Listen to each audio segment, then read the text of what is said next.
Welcome back. My name's Jim Grund, and I'm co-founder of Bizin30.com. Today's guest is a true pioneer in the world of flavor and franchising.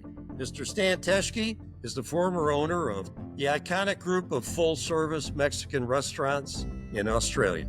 With decades of experience building a beloved franchise from the ground up, he's a seasoned franchisor who built a lasting business with flavor and strategy. Stan, welcome to Bizin30.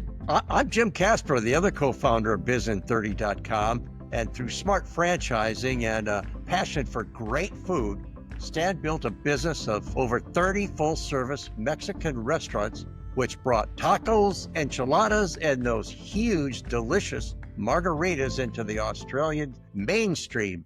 It's great to be back, and certainly we've all said many times, we haven't made every mistake in franchising, but we will by the time we get done. Taco Bell opened up here 3 times. They've closed down every time. And they just closed their last Taco Bell stores. They announced a month ago they were closing all the Taco Bell stores in Australia. It's never worked for them.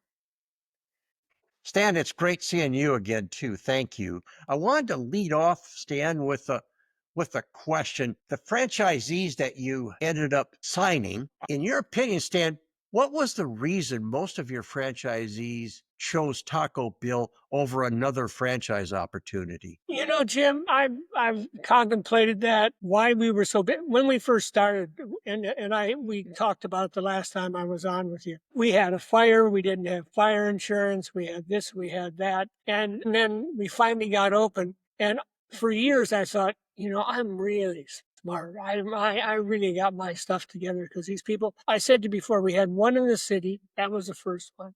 They were lined up down the stairs every Friday and Saturday night, all night.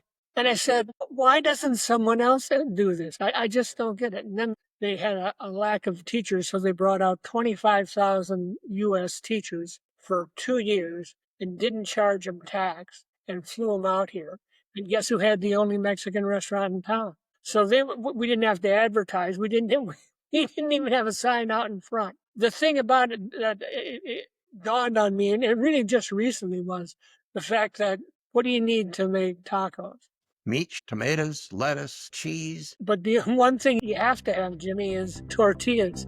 We had the only tortilla machine in the country, which Bill had brought with him. So we had to market to ourselves. So we'd open the door, and it usually took about 18 months, but there was no competition. People said, I'd like to have a business like this. And they'd go to in the early years, they'd go to our stores, restaurants, and they'd all be full. There'd be people waiting to get in. And they'd go, wow. So, I mean, we always said to people, go talk to franchisees, our franchisees, other restaurants, look around it and go to successful ones.